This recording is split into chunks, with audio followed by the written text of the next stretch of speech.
Aminak Moué, bienvenue à tous et à toutes à ce Chronofight numéro 30. Un Chronofight où j'aurai le privilège de recevoir un grand monsieur du Muay Thai. En effet, monsieur Omar Benhamar sera notre invité. Donc tout d'abord Omar, merci d'avoir accepté notre invitation. Bonjour Xavier, bonjour à tous, et c'est moi qui vous remercie, c'est un plaisir. Alors aujourd'hui, nous t'avons convié pour un débat sur le Muay Thai et on se demandera si le Muay Thai c'était mieux avant, dans les années 90 et dans les années 2000. Pour nous accompagner toujours Larbi Benatia, Wendy Hanoné et Rémi Pario. Allez messieurs, sans plus attendre, Chronofight numéro 30, générique.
Pendant des années, nous disions boxe thaïlandaise.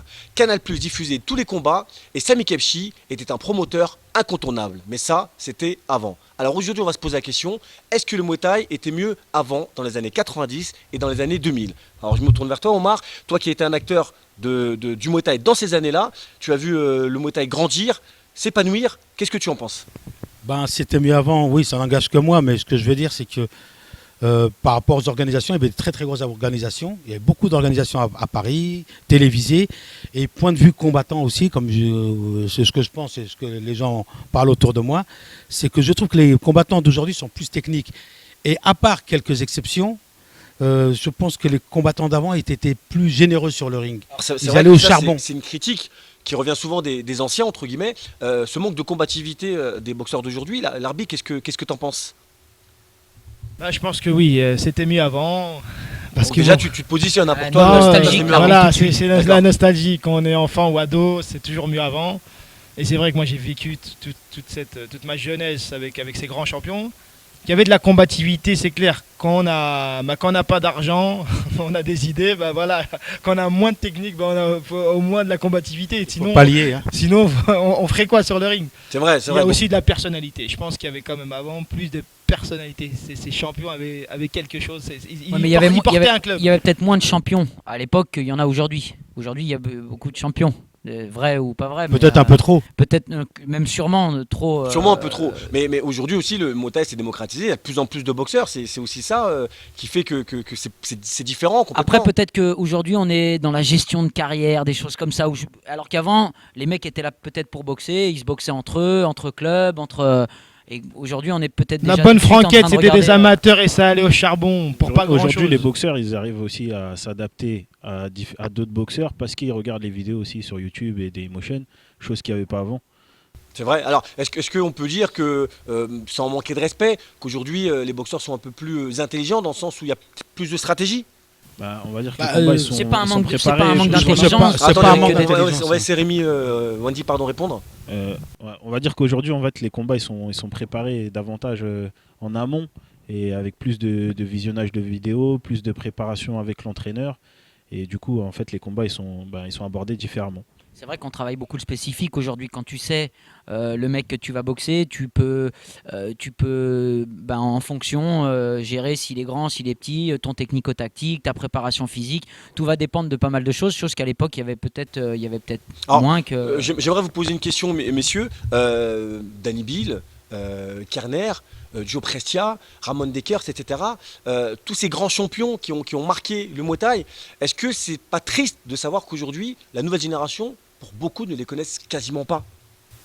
Bah oui, c'est triste, à part Danny Bill qui est un peu dans les galas, qu'on n'entend pas parler parce qu'il s'occupe un peu de quelques boxeurs. C'est vrai que les autres, on n'en parle pas trop. Joe Precia, bon, maintenant il organise, on entend parler un peu. Mais c'est vrai que ce que je pense, c'est que les générations d'aujourd'hui, les boxeurs, les Nakmoué d'aujourd'hui, ne doivent pas oublier le passé du Muay Thai. Le Muay Thai n'est pas né aujourd'hui. Il est né il y a des années. Il y a eu des combattants avant. Et il ne faut pas oublier. Si on veut avancer, il ne faut pas oublier ce qui s'est passé et ceux qui ont fait ça. Ouais, je pense que c'est aussi un peu la faute des anciens qui ont cette valeur en fait qui leur fait parfois défaut, c'est la discrétion. C'est vrai, les mentalités ont changé. Une trop c'est grande sûr. discrétion, voilà, ça fait Certains que... boxeurs, ce serait bien qu'ils soient un peu plus discrets, qu'ils Ouais, soient bien un peu sûr, plus humbles. c'est pour ça que j'ai dit que c'était une valeur qui leur faisait parfois défaut. Et du coup, s'ils pouvaient leur faire parler d'eux davantage, ça aurait aussi été aussi bien. C'est vrai, mais la différence, c'est qu'aujourd'hui, il y a tout le phénomène réseaux sociaux et tout ça. Avant, pour faire parler de toi, il fallait monter sur le ring et il fallait qu'on te remarque sur le ring pour voir que tu es un bon boxeur et qu'on parle de toi. Maintenant, le gars, il fait 2 combats, il met ça sur YouTube ou Dailymotion et tout le monde en parle et il se prend pour un champion. Alors, Il y a ce côté-là aussi. Par exemple, dans un sport comme le foot, on va prendre le sport que tout le monde connaît. Dans le foot, on s'identifie souvent à un Platini, un Copa, à un Pelé, à un Maradona. Et pourquoi dans le Muay Thai, Oui, parce qu'il y a s'identifie un pas à ces historique personnes alimenté par les fédérations. La fédération de football, par exemple, comme tu le dis, elle valorise Micro, s'il te plaît. elle valorise ses boxeurs. Mais bon, nous, en Muay Thai, notre historique n'est pas toujours reconnu, répété pour les nouvelles Dommage générations. parce que c'était Donc fait avant, on oublie. sans être fervent supporter, c'était fait avant la FMDA. Vous citiez Farid Villaume en grand champion, les champions de France de la Fédé étaient un tel, et aujourd'hui c'est plus fait.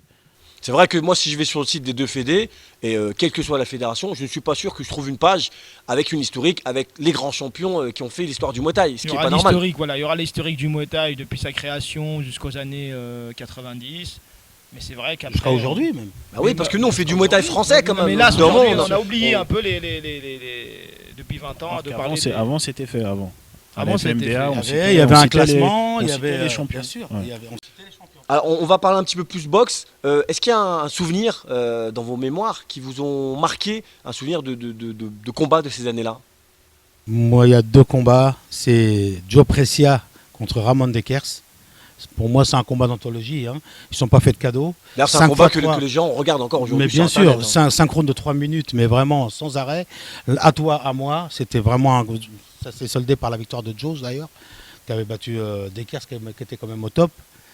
Et puis un autre combat, peut-être Samsung Nikema. D'accord. Très beau Donc, combat. Stéphane Ikema qui était aussi un boxeur Un grand champion. très grand Un champion. grand champion. L'arbi, dans tes mémoires, toi qui es un petit peu... On parle de combativité. C'est clair que Joe Precia, niveau combativité, c'était le top dans les années 80. Il a battu une légende qui était l'ancien, donc ça s'appelle le bûcheron Samsung. Il met KO Samsung alors que bon, c'était un Thaï. Nous, des années 80, c'était quand même une grande image, les Thaïlandais. Ça, c'était quelque chose qui m'a marqué.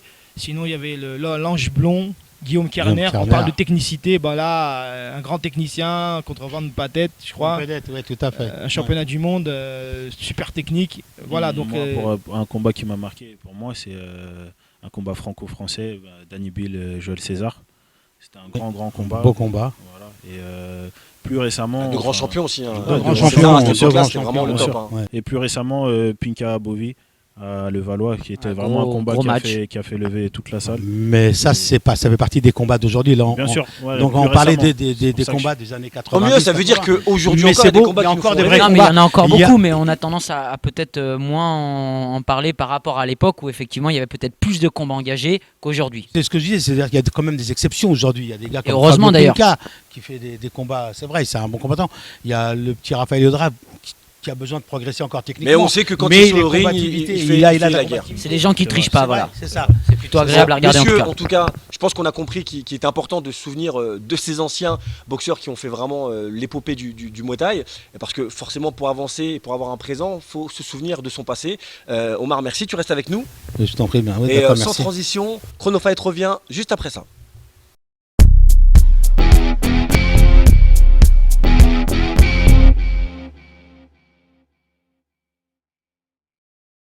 Nous sommes de retour sur le plateau de Chronofight, le temps de passer au reportage. Le 26 octobre 2013 se déroulait à Aubervilliers le Showtime numéro 8, un gala organisé par Totov avec les futures classes A de demain. Nous étions sur place. Je vous propose de découvrir les images. Magnéto.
Le boxeur coin rouge, monsieur Vincent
C'est une parfaite égalité entre les deux boxeurs, parfaite égalité.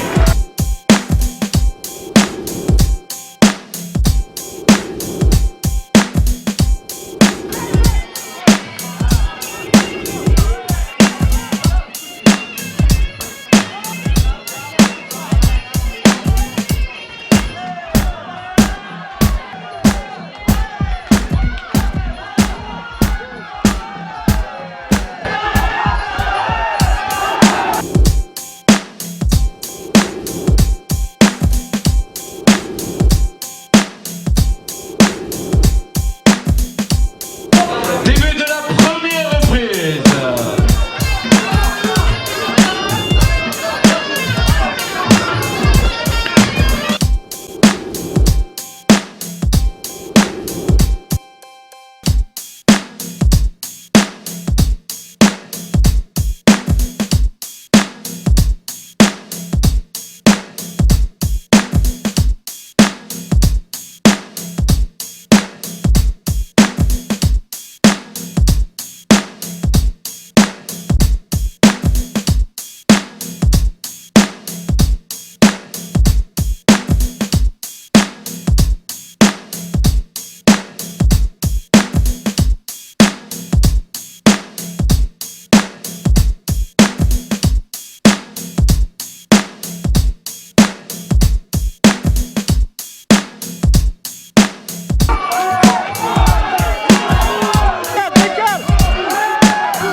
Le boxeur coin rouge, monsieur Bertrand Lambert.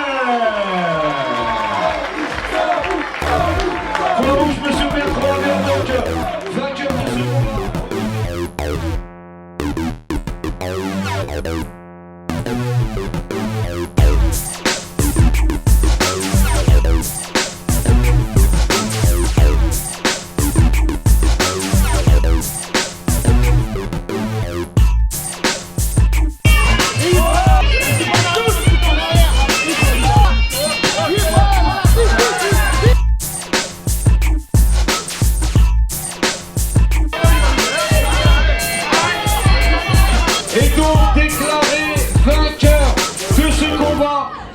boxeur. Coin rouge, monsieur Valentin Senna. Bon, monsieur Valentin Senna, on peut applaudir très fort monsieur Wally. Et Wally qui n'a pas démérité, qui a fait un très beau combat. Vainqueur de ce combat. C'est le grand retour de l'interview Confidence avec Tarek Ben Mansour qui cette semaine est allé à la rencontre de Aurélien Duhart, un champion au grand cœur. Juste avant, je tenais à te remercier d'avoir été parmi nous, Omar, et on espère te retrouver bientôt aux abords du ring avec de grands champions que tu formeras de nouveau. Bah, merci à vous de m'avoir invité. Merci. Et puis, bien sûr, moi, la passion est toujours là, est toujours présente. Et je pense que la boxe thaï est toujours en nous. Vous voyez. Et comme on dit, hein, Muay Thai un jour, Muay Thai toujours. Comme on dit, Muay Thai Forever. Voilà. Donc on est Allez, merci pour ta présence encore une fois. Merci Et bien. c'est parti pour l'interview Confidence.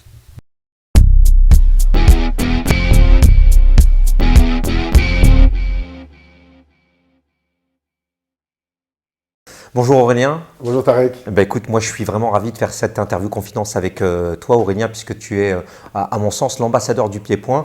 Tu as été multiple champion du monde donc, dans plusieurs disciplines, en Muay Thai, en kickboxing, aussi en karaté, donc Shidokan qui est un cousin éloigné du MMA. Alors j'ai envie de te poser une question après avoir donc obtenu les titres mondiaux. Est-ce qu'il y a une vie après la boxe, hein?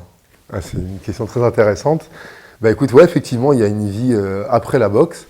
Et avant de parler de la vie après la boxe, j'aimerais revenir déjà sur la vie qu'il y avait pendant la boxe, parce que comme beaucoup de nos spectateurs le savent, c'est de l'amateurisme de haut niveau que l'on fait. Il n'y a pas de statut professionnel, il n'y a pas pendant toute ma carrière, j'ai travaillé à côté. J'ai eu des vies multiples, j'étais étudiant, j'ai travaillé dans la sécurité, j'ai donné des cours depuis toujours, j'ai fait du mannequinat, j'ai fait plein de choses différentes pour me permettre justement de gagner de l'argent pour pouvoir continuer à boxer. Et donc, contrairement à un sportif de haut niveau qui aurait été formaté à ne faire que une seule discipline pendant 8 heures ou 10 heures par jour, moi j'avais une vie d'étudiant, de papa, de petit copain, de travailleur. Et effectivement, donc j'ai gardé cette habitude d'avoir plusieurs cordes à mon arc. Et quand j'ai décidé d'arrêter ma carrière, j'ai juste repris des activités. J'avais la boxe en moi, on va dire. Alors est-ce que tu peux nous citer les types d'activités? Moi je les connais, mais j'aimerais bien que les internautes puissent les découvrir. Je suis un passionné de la transmission, de l'enseignement, du partage des connaissances. Et donc j'ai enseigné depuis toujours. Quand je faisais du basket, j'entraînais les féminines et puis les juniors. J'aimais bien partager les conseils et les bonnes choses que j'avais apprises. Donc j'enseigne depuis 20 ans maintenant sur 2 clubs, à Clé-Souilly dans le 77 voilà, et à Châtillon. À Châtillon dans le 92. Et à côté de ça, j'entraîne aussi maintenant en coaching privé, personnel physique et mental, à l'atelier de mon ami Pascal Lafleur à Côté-Ring dans le Marais. À côté de ça, j'entraîne le GIGN. Je continue à développer moi ma clientèle en tant que coach physique. Ça va de gens qui ont envie de reprendre une pratique sportive, à certains sportifs de haut niveau, à des loisirs. Je fais du fitness, du multisport, de la boxe. On s'amuse avec les pratiques sportives et donc ça prend beaucoup de temps. Alors, une vie bien remplie. Ouais. Il y a aussi le fait que tu as été aussi rédacteur en chef de Men and Ouais, Fight. tout à fait. Tu as fait du mannequinat aussi. Donc, c'est aussi des expériences qui sont quand même importantes. Tu parlais d'avoir plusieurs cordes à ton arc. L'expérience que tu viens de nous citer nous montre qu'à un moment donné, après la boxe, il y a une vie. Et comme tu l'as dit, tu ne l'as pas développée après la boxe, tu l'as développée tout au long de ta carrière. Tout au long, ouais. En tout cas, tu as une carrière, j'allais dire, riche en matière de résultats sportifs et riche en matière d'expérience, puisque tu as eu plusieurs cordes à ton arc et c'est tout à ton honneur. Moi, j'aimerais revenir sur une des fonctions. Tu nous parlais tout à l'heure de coach mental. Oui. C'est quelque chose qui se développe de plus en plus, j'ai l'impression, sur d'autres activités sportives. Ça arrive sur la boxe pied-point. Est-ce que tu peux nous parler du coach mental? C'est quoi? D'accord. Alors, pour moi, le coaching mental, pour faire très concis, c'est optimiser toutes nos compétences, tous nos talents, toutes les bonnes choses qu'on a en nous, pour faire ce qu'on fait tous les jours, mieux, avec plus de résultats et moins d'efforts. Donc ce que tu dis, c'est que le coaching mental va avec le coaching sportif. C'est deux choses qui sont complémentaires. J'aime bien lier les deux parce que je suis une tête et un corps et j'ai rarement l'un sans l'autre. Donc je fonctionne souvent avec les deux. Parfois je fais de la pratique physique et parfois je vais m'instruire ou me cultiver ou m'éveiller. Et là j'ai trouvé vraiment l'intérêt de joindre les deux. Pour défaire les nœuds de la tête, je passe par le corps. Tu es sur une émission qui s'appelle Planet Fight, si mes souvenirs sont bons. Aussi, ouais. J'aimerais bien que tu nous en parles parce que je Ah trouve ouais. l'idée très originale Ouais. et puis nous dire un peu les difficultés que tu as rencontrées. Donc D'accord. c'est quoi Planet Fight? Ce qui est intéressant, c'est que tu m'apprends un petit peu des choses, tu les remets à jour. C'est que moi, j'ai tellement retrouvé la candeur d'un enfant, je suis tellement en extase et en admiration devant mon quotidien que j'oublie ces choses fantastiques. Effectivement, j'ai signé un programme télé avec la chaîne Escale qui s'appelle Planet Fight. Donc en gros, pour que les gens comprennent bien, j'ai une émission que j'aimais bien qui s'appelait J'irai dormir chez vous. Oui, je Donc, on voyait un connaissais. individu qui allait découvrir Avec une différents caméra, pays, exactement, voilà. tout à fait. Et ben, c'est un peu la même chose avec J'irai combattre chez vous. Chez vous. Voilà, donc je débarque dans un Lui, il pays. prenait moins de risques que toi quand même. Hein. Oh, c'est pas sûr. C'est pas sûr. Il faisait que dormir et manger. Mais toi, tu fais dormir, manger et, Et puis m'entraîner. Voilà. et t'entraîner. On a choisi différents pays. Donc le premier c'est le Sénégal. Donc je suis arrivé dans une école de lutte sénégalaise Ouais. et avec mon baluchon. Et voilà, je suis là une semaine. Je vis avec les sportifs culturellement. C'est vraiment de l'immersion totale. Je reste avec eux, j'habite avec eux, je m'entraîne avec eux. Et la particularité c'est qu'à la fin du séjour, je défie un champion dans sa discipline. Croisons les doigts et faisons en sorte que ça marche. En tout cas, je te remercie Aurélien de nous avoir accueillis. En tout cas, on te souhaite bonne continuation pour tout ce que tu fais. Merci Voilà. aussi, bonne continuation à Chronofight et encore plein de bonnes choses pour les pratiquants et les aficionados du mouet, du kick, de la taille, de tous ces sports de ring. Même si vous êtes vraiment des puristes, c'est la même famille, ça porte des noms différents. Et voyons ce qui nous réunit plutôt que ce qui nous sépare pour encore faire plein de galas et assurer plein de beaux combats. Merci Aurélien, c'est Merci gentil. À beaucoup. très bientôt. Au revoir Aurélien. Merci bien. Voilà, nous sommes donc de retour sur le plateau de Chronofight avec Miramela qui nous a rejoint. Donc tu nous as rejoint pour une nouvelle rubrique. La parole est à vous. Des questions des internautes à vous messieurs. Donc nous allons commencer tout de suite par la première question. Et la première question est une question de Elder des Hauts-de-Seine qui s'adresse à toi Wendy et il souhaiterait connaître ton avis sur le chaos que Bobo Sacco a pris lors du Warriors Night sur un backfist. Elder, pour te répondre, pour moi, il y a déjà un premier souci pour ce chaos, c'est que les règles, déjà, au départ du combat, elles n'ont pas été dites en anglais. C'était un combat international. Pour que le boxeur comprenne, faut dire les règles en anglais. Et par la suite, le boxeur il a tenté par 2 fois de faire un backfist, un coup de poing retourné.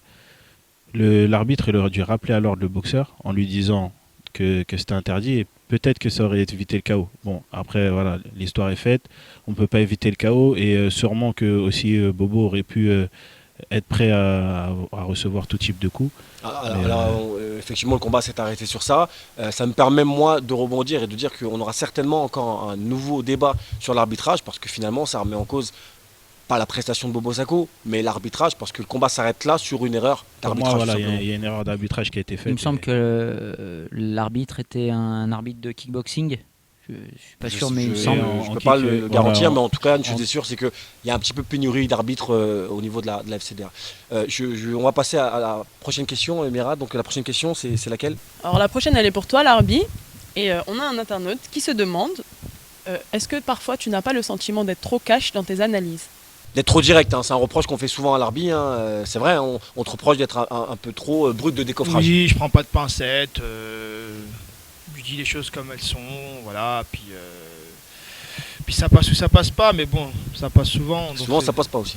Voilà. Non, ça passe non, pas. non, non, mais je suis pas le genre de mec à prendre des pincettes dans ce genre de débat. Bref, donc je continuerai à être comme ça. Bon, en tout cas, nous, on a avec plaisir le sniper de l'équipe avec nous. Et en tout cas, si on a quelque chose à dire qui est un petit peu dérangeant, on peut toujours laisser l'arbitre dire, c'est rassurant. Allez, dernière question, Mira. Alors, et pour finir, nous avons Nicolas de Nantes qui aimerait avoir votre opinion sur le tournoi des moins de 60 kg lors de la Rumble Cup qu'organise Moussa Konaté le 9 novembre prochain à Villiers-sur-Marne. Alors, Rémi, hein, tu vas donc donner ton opinion, toi, sur ce grand tournoi et sur ce tournoi vraiment très relevé. Eh ben moi j'attends de voir comment ça va se passer, mais en tout cas c'est un super tournoi, moins de 60 kilos, c'est des catégories qui me parlent, ça va très vite, ça va être en 3-3, tous se sont quasiment déjà boxés, hein, donc là je peux prendre l'exemple de Ayoub qui a déjà boxé Eva Tsana et Hakim Amesh au dernier gala de Saint-Fond. Ça va être Ouais, oui, ils sont déjà tous en dehors de Amesh et Bogossa aussi. Donc, non, ça va être un super En tout tournoi. cas, en moins de 60, c'est vraiment un tournoi relevé. Moussa, il nous a vraiment gratiné, il n'y a rien à dire. Bon. En tout cas, voilà, merci Mira pour ce petit moment. On essaiera le plus souvent possible de vous donner la parole à vous, et donc de répondre le mieux possible. Voilà. C'est donc sur ça que cette émission numéro 30 de Chrono Fight va se terminer. Merci à vous tous d'avoir été parmi nous. Merci aux équipes de Blackland Productions et Nakmue Productions. On se donne rendez-vous dans 15 jours. N'oubliez pas, vous pouvez retrouver ce numéro sur muaythaitv.com. Et d'ici là, n'oubliez pas, Muay Thai Forever.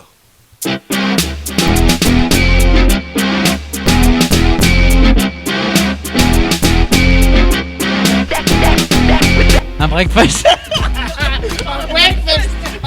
Un breakfast. On était là juste after le brunch. Après le brunch. Breakfast. Je crois que le bêtisier, c'est pour moi. Alors là, c'est dit. Le bac